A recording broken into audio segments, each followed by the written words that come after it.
O Furando a Rede traz hoje Emanuel Sacramento, um dos técnicos da nova geração que vem apresentando uma nova metodologia de trabalho, um novo processo estrutural para tanto nas equipes das categorias de base, que é onde inicia tudo, até a equipe profissional. Já tem alguns acessos, algumas conquistas, alguns livramentos de rebaixamento, alguns títulos. Jogou nada também, né? Como jogador também não jogou nada, né? Muito prazer por você estar com a gente, obrigado por ter nos recebido na tua casa. E como é que você observa o futebol atualmente e como você já projeta profissionalmente a vida do Emanuel Sacramento? Boa tarde, Anderson. Para mim que é um prazer te receber aqui na minha casa e poder estar compartilhando com nossos amigos os nossos pensamentos, como você falou, nossas conquistas como ex-atleta, porque é importante para mim também, e tenho certeza que para os atletas saberem que não está trabalhando com um profissional que não sabe do que se trata, não só na prática, mas também da forma de metodologia, né? Tive a oportunidade de trabalhar fora do Brasil, no futebol europeu, tive a oportunidade de trabalhar no futebol de Norte América, no caso no futebol mexicano especificamente, que tem uma influência enorme do futebol argentino, que hoje está na moda, né? Porque tá 4, 5, 6 treinadores de seleções sul-americanas aí. No Brasil parece que nós, os brasileiros, não sabemos nada, não temos nada a apresentar, e que os 5 títulos mundiais e os tantos de Libertadores e os tantos de mundiais foram tudo conquistado com outros treinadores e não os brasileiros. Uma pena que está havendo esse movimento contrário aos treinadores brasileiros, e eu quero, de maneira veemente, dizer que não concordo. Em parte eu tenho que concordar com essa rapaziada, porque temos visto aí que o futebol não está sendo muito priorizado pelo trabalho, e sim pelos amigos dos amigos, pelas indicações desse ou daquele, empresários, e tem dificultado muito aí o desenvolvimento do nosso futebol. E com tudo isso, vemos na base, vemos os resultados que estão aparecendo, não só no profissional, como também na base. No último Mundial, nós fomos vice-campeões para a Sérvia, que é uma seleção que, com todo respeito, não tem um histórico para poder ganhar do Brasil numa final e da maneira que foi. Mas se analisar os gols, nós podemos ver ali defeitos táticos, de recorridos dos defensores, especificamente do lado direito da nossa defesa, que comprometeram o resultado no final. Mas isso não é um privilégio só desses meninos, não. Infelizmente, todo o Brasil está deficiente nessa área, na área técnica, na área tática, na área de conceito, até mesmo conhecimento dos aspectos táticos do futebol, dos esquemas táticos, das movimentações, dos recorridos de laterais, volantes, zagueiros, das especificidades dos atletas na parte técnica, cabeceio, o movimento do braço para o cabeceio, o movimento da perna para o cabeceio, o domínio com a parte interna ou externa do pé. Vários fatores que na base está se observando e que está havendo um resultado no profissional que não é o que nos agrada e não é o que nós estamos acostumados a ver, que você e muitos da nossa geração vimos um futebol romântico, vimos o Garrincha jogar, vimos o Didi jogar, vimos o Tostão jogar. Participamos da transição, que veio o Dunga, como o Mauro Silva, que é um pouco mais aquela marcação, mas estava mesclado ali com o Mazinho, que que mesclava a técnica com a força, o Zinho, que era muito inteligente para jogar. Vimos essa transição e nessa transição ainda tinha, né, os craques Romário, Ronaldo, apareceu o nosso Ronaldinho aí, e hoje temos o nosso Neymar como craque. E agora estamos numa outra etapa. E eu gostaria de ressaltar, a culpa não é dessa geração. A culpa é da geração que não se preocupou em ensinar esses meninos como se deve fazer. Aí entram vários aspectos culturais, aspectos socioeconômicos que interferem, tem o seu percentual de interferência nesses resultados. Mas, na sua essência, a responsabilidade é nossa, dos treinadores, de poder ensinar, ter a paciência de transmitir a eles a tua ideia do que é o futebol moderno, né, na evolução que ele teve, não só no exterior, como também o futebol interno. Nunca podemos negligenciar o nosso futebol interno, mas sempre atualizando com aquilo que está sendo feito no mundo. Eu penso que precisamos fazer uma reciclagem periódica, todos nós, não só no futebol, mas também nos aspectos culturais, para poder termos melhores resultados na nossa base e, consequentemente, vamos ter bons resultados também no nosso profissional. Agora, falando do Emmanuel Sacramento, você trabalhou no Boa Vista, foi vice-campeão da Copa Rio, trabalhou no Gonçalense, foi campeão da Série C, trabalhou também no Sampaio Corrêa e vários clubes. E como é que é trabalhar muito assim em equipes intermediárias do Rio de Janeiro, em equipes de menor investimento do Rio de Janeiro? Quais são as dificuldades, quais são os méritos e quais são, além da dificuldade, os méritos, o que mais atrapalha no funcionamento desses clubes?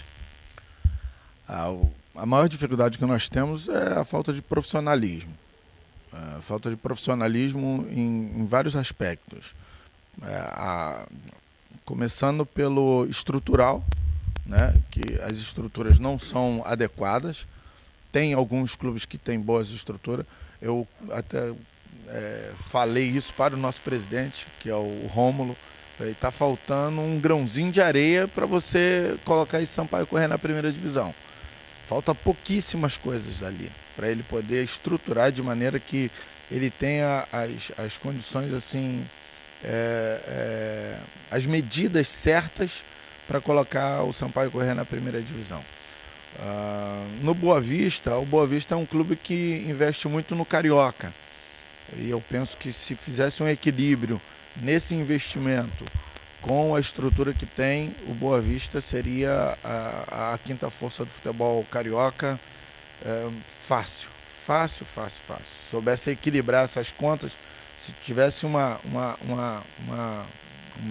melhor distribuição nos recursos para o carioca e para a continuidade do ano, dando uma continuidade no trabalho, profissionalizando os funcionários que são a parte do staff do futebol, o Boa Vista seria a quinta força do futebol carioca fácil.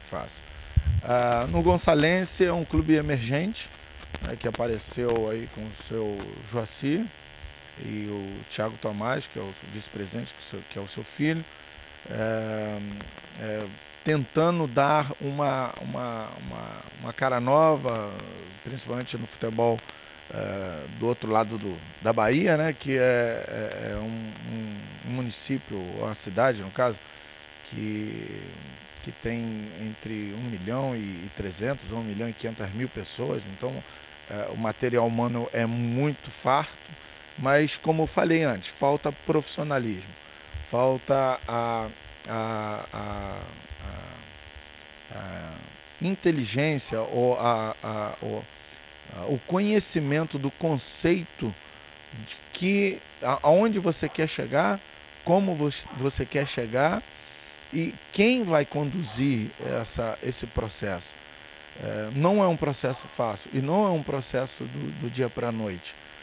Na verdade, é um processo que ele tem que ir sendo moldado dia a dia, mês a mês, semestre a semestre, e aí ele vai acabar em 1 ano, 2 anos, 3 anos, você tendo um resultado muito produtivo. Eu trabalhei 1 ano, 1 ano e meio, quase 2 anos no Gonçalense, e os nossos resultados estão aí à vista. Que para nós é um parâmetro muito importante, você ganhar 2 vezes do Botafogo, um gigante do futebol brasileiro, e você com um time da 3ª divisão subiu para a 2ª e fizemos 2 amistosos com o Botafogo, onde ganhamos 2 vezes do líder e provavelmente um dos candidatos ou o candidato a subir para a 1ª divisão ano que vem. É um parâmetro muito interessante para uma equipe que tinha 1 ano de construída, né, de nascimento, na verdade. Então, para mim, o que mais atrapalha nesse processo são essas interrupções. Eu saí do Gonçalense depois desse ano e meio, no primeiro turno, fizemos 15 pontos no primeiro turno, uma chave dificílima. Ficamos a 1 ou 2 pontos de classificar a semifinal. E mesmo assim eu fui desligado da equipe. São essas coisas que às vezes atrapalham o processo. No Brasil se quer resultados imediatos. E resultados imediatos não acontecem, a não ser que você tenha a fortuna ou a sorte de encontrar todos aqueles talentos individuais da mesma idade ou com a idade próximas e conseguir encaixar todos eles naquele processo. Senão, vai ser muito difícil e vamos continuar vendo esses resultados ruins lá no topo da cadeia, que é a seleção brasileira, porque não se ataca o processo na base. Na base que eu digo, na sua estrutura tática, na sua estrutura técnica, na sua estrutura física, que eu digo não só no trabalho específico do atleta, mas na estrutura física de campo, de bola, de alimentação, de suplementação, de musculação, de adaptar o corpo do jovem, do menino, aos trabalhos físicos que ele precisa. Então, para mim, hoje, a maior dificuldade é a falta de profissionalismo, a falta de paciência com o processo, de que as pessoas ou o indivíduo que você escolhe para ser o que conduza esse processo, traga as ideias, traga a cronologia do processo e que ele seja aplicado na sua totalidade. Você como jogador de futebol e como treinador, quais foram suas maiores alegrias e quais foram suas maiores decepções no futebol? Como atleta profissional de futebol, a minha maior alegria foi poder ser educado como um atleta de alto rendimento. Eu fui educado como um atleta de alto rendimento. Eu não precisava de que uma psicóloga viesse numa sessão me dizer que eu tinha que dar meu 100%, que eu tinha que superar os meus limites. Eu fui educado a saber trabalhar a parte técnica com as 2 pernas, os movimentos técnicos do cabeceio, da condução da bola, do toque, da finalização com a perna direita, com a perna esquerda. Eu fui educado a ser um atleta de alto rendimento. Isso é a minha maior alegria, porque daí decorre todas as outras coisas. A minha ida para o exterior, o reconhecimento de quando eu estava trabalhando, os profissionais do exterior fazer comentários enaltecendo a minha técnica, o meu posicionamento, o meu conhecimento de conceitos táticos. Então, para mim, a minha maior alegria, a minha maior satisfação foi eu poder ter sido educado dessa maneira para poder ser um atleta de alto rendimento. Uma das maiores tristezas é não ter sido convocado para a seleção brasileira. Quando eu estive no Vasco, eu fui pré-selecionado, mas não teve a concretização da minha ida para a seleção brasileira. Foi em 1987, eu creio. Aí nessa seleção do Rio, do Vasco, foi Marco Aurélio Ayup, Bismarck, Zoca e o William. Estava pré-selecionado eu e o Tiba. Aí eles cortaram eu e Tiba. E aí essa seleção acho que foi a campeão ou vice-campeã no Egito, uma coisa assim. Bom, como treinador, uma das minhas maiores alegrias, ou a maior das minhas alegrias, é receber mensagens, ligações dos ex-atletas fazendo os seus relatos que com o nosso trabalho, com a nossa dedicação, nós contribuímos com um grãozinho de areia para que a vida deles fosse mudada, tanto como atleta e como pessoa, como cidadão. Essa é a minha maior alegria.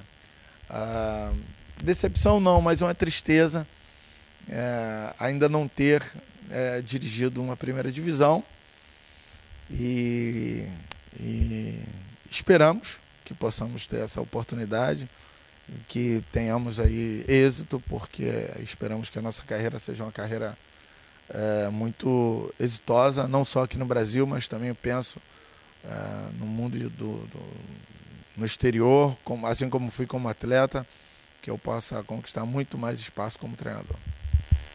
Como é que está a vida hoje profissional do Emmanuel Sacramento? Propostas, conversas, como é que está rolando aí essa nova fase? Você agora estava no Sampaio Corrêa e agora espera algumas propostas. Como é que está esse andamento?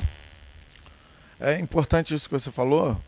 Eu saí do Gonçalense e, pela misericórdia de Deus, acho que foi nem uma semana depois eu já estava sendo anunciado como treinador do Sampaio Corrêa, onde chegamos e fizemos um trabalho de recuperação muito bacana, que chegamos na última rodada com grandes chances de classificação. E o mais especial, o mais importante para mim foi a demonstração do meu trabalho para outras pessoas. O Rômulo e o Badá, que são os responsáveis pelo Sampaio, já havia algum tempo que queria trabalhar comigo e houve essa oportunidade, e os relatos que tenho é que eles estão muito satisfeitos com o meu trabalho, ficaram surpreendidos da minha maneira de trabalhar, da maneira que eu conduzo a equipe, os atletas, e dos resultados, porque isso é o mais importante. O resultado ele é importantíssimo, porque não adianta você fazer um trabalho social, um trabalho educativo e não ter resultados. Se for para ser assim, é melhor fazer um trabalho governamental, né? Fazer uma ONG, alguma coisa assim. A nossa ideia é juntar esses trabalhos com os resultados. E os resultados foram bacanas, não foram o que nós esperávamos, porque na verdade tínhamos a expectativa de poder classificar essa semifinal e brigar pelo acesso. Mas não alcançamos isso. Mas foi legal, foi muito bom, os resultados foram bastante proveitosos. Com relação às outras propostas, há algumas sondagens de outros estados. Há uma possibilidade aqui no estado do Rio também, não só para a Copa Rio, mas para a Série D, para a terceira divisão. Um monte de situações que agora nós estamos no aguardo das pessoas que têm nos ajudado, né, que têm caminhado conosco na nossa carreira, E é isso, essa expectativa grande de poder assumir mais um clube e realizar um grande trabalho que possa culminar com o título desse final de ano. Para terminar, Manuel, defina Emanuel Sacramento por Emanuel Sacramento. Um homem de Deus, resgatado,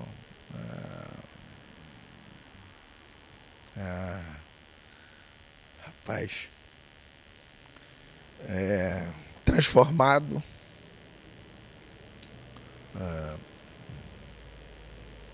um pai de família, feliz, um filho, amigo, rapaz, transparente, procuro ser muito transparente em tudo que eu procuro fazer, procuro ser.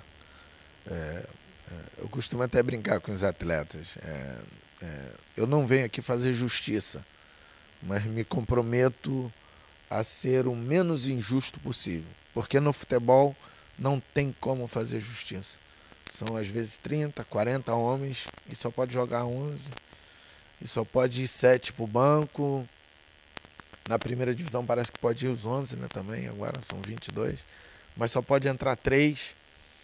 E se você falar em justiça no futebol, é você ser um mentiroso. E isso eu não sou. Então, um homem que procura aplicar a justiça naquilo que faz. Um homem sério. Nome da sua esposa? Dona Deise. Dona Deise! Dona Deise! Por gentileza, compareça aqui na piscina, por favor. Porque é importante a gente falar, né? O Manuel aqui falando da família dele, né? Falando do projeto, falando de tudo. Mas nós temos que falar com quem convive com essa fera aqui, para saber se como é que é, tal, como é que trabalha, como é que é para segurar, né? Tem que falar com quem manda. Com quem manda, né? Como falar com a minha esposa, né? Em casa, assim, a gente fala alto, bate na mesa, isso aqui, mas no final ela fala, não, acabou, cara. Sim, pode ir, não pode ir, é tudo com elas, cara. A gente fala coisa pra caramba. Minha esposa lá, Dona Rosimar, Diaconisa Rose, que a pessoa chama lá. Então, temos esse trabalho. Importante a família, né, Manuel? A família é muito importante para o homem e para o profissional. A família é a base da sociedade, né, Anderson? A minha esposa, meus filhos, a educação que nós nos comprometemos a dar a eles, o nosso legado para dar para os nossos filhos, companheirismo dessa mulher maravilhosa, amiga. Eu costumo até brincar aqui em casa. Eu costumo brincar e falar assim, eu pergunto a ela, o que você quer que eu mande? Eu falo para ela, o que você quer que eu mande? Porque sou eu que mando, então eu pergunto a ela, o que você quer que eu mande? Que aí fica mais fácil. Andrés, como é que para encarar essa fera aí, domar essa fera? É uma maravilha, essa é a fera melhor que eu tenho no mundo, que Papai do Céu podia ter me dado. É uma fera muito... É um presente de Deus na minha vida, essa fera aqui. É um homem especial. Tudo que o Emanuel faz, ele faz com muita dedicação e sempre buscando a excelência. E isso é muito bom. É muito bom estar do lado dessa fera. Dá um beijinho pra encerrar a matéria. Pronto, aí então, um beijinho do casal aqui, encerrando a matéria Furando a Rede, o futebol além dos grandes.